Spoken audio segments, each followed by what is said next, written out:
इनका मुकाबला करेगी। और इंशाल्लाह ये जो कप्तान का प्लान बना हुआ है मार्च का, ये मार्च, ये जो मर्जी प्लानिंग कर ले, प्लानिंग जो मैं कर रहा हूं इंशाल्लाह पिंडी, अभी मैं दाब के ऊपर भी आता हूं, इंशाल्लाह जो हम प्लानिंग कर रहे हैं, हमें पता है इन्होंने क्या करना है, इनको नहीं पता हमने क्या करना है।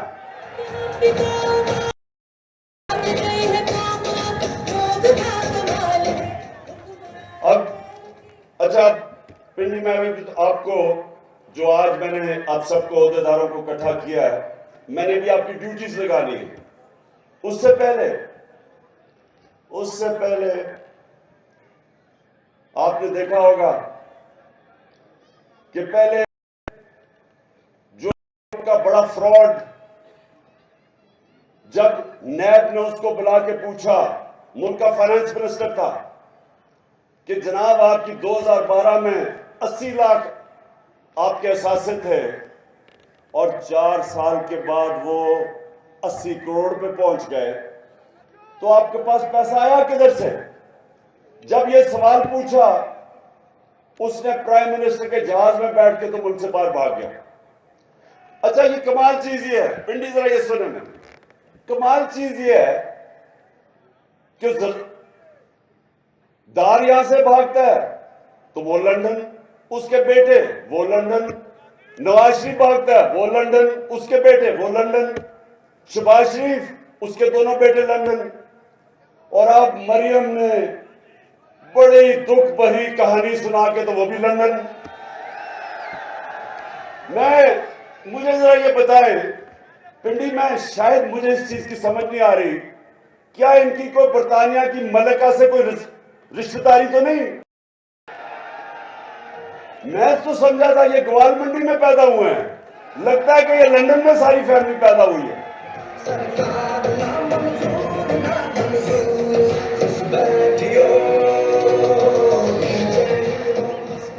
और मजेदार बात यह है कि वो जनाब लंदन में बैठ के अभी बाप बेटी ने प्रेस कॉन्फ्रेंस की है कि जी हमारे से बहुत बड़ा जुल्म हो गया, हमें जनाब हो गए, हमारे से जी इंतकामी कार्रवाई ली गई। तो मैं इनसे सवाल पूछता हूं कि इसका मतलब आप समझते हैं कि हमारी अदलिया ने गलत फैसला किया था? और मैं दूसरा सवाल पूछता हूं कि वो कौन सी पावर थी, हम तो इक़्तिदार में भी नहीं थे तब, केसेस तो आपके हुए जब नून लीग पावर में थी, तो किसने आपसे जुल्म किया है? क्या ये आप पाकिस्तान की अदलिया के ऊपर इशारा कर रहे हैं या पाकिस्तानी एस्टेब्लिशमेंट पे कर रहे हैं? हम तो पावर में नहीं थे, तो दोनों बाप बेटी बैठ के रोना धोना कर रहे हैं। एक सवाल का जवाब दे दें आप दोनों कि ये जो अरबों रुपए के 4 महलात हैं लंदन के अंदर, एक सवाल का ये कौम जवाब मांग रही है 6 साल से, को पैसा किधर से आया है खरीदने के लिए?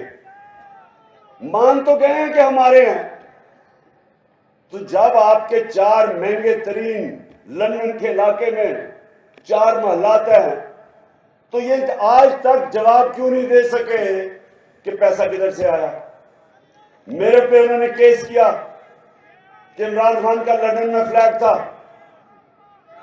मुझे अदालत लेके गए, 10 महीने अदालत में जो इन्होंने मेरे से सवाल पूछा मैंने बताया। मैं तो कोई मुल्क का पब्लिक ऑफिस होल्डर नहीं था, ना मैं एमएनए था, ना वजीर था, ना वजीर आजम। तो मेरे से जो सवाल पूछे, मैं तो क्रिकेट खेलता था, सबको पता था। जब मैंने वो फ्लैट खरीदा, मैं तो काउंटी क्रिकेट खेलता था बरतानिया में। उसके बावजूद एक एक जवाब दिया मैंने अदालत में कि किधर से मेरे पास पैसा आया, खरीदा कब, बेचा कब, पाकिस्तान पैसा बैंकों के जरिए लेके आया।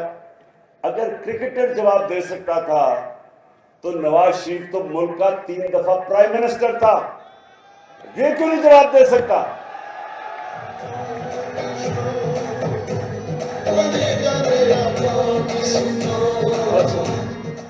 अच्छा, तो आप वहां बैठ के ओहो बड़ा जुल्म हो गया तुम्हारे से, और कह रही है कि मैं बेकसूर, क्योंकि अदालत में मैं बरी होगी, मैं बेकसूर हूं।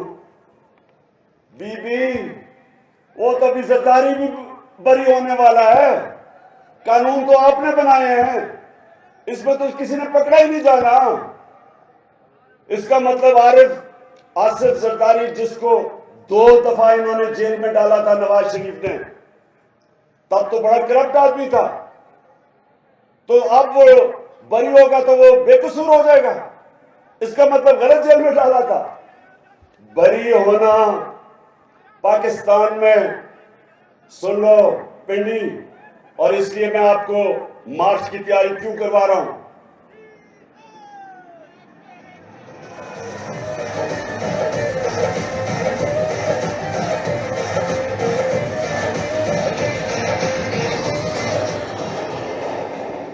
पिंडी, इस वक्त जो इन्होंने कानून बना दिया, जो पाकिस्तान का ताकतवर डाकू होगा वो बरी हो जाएगा।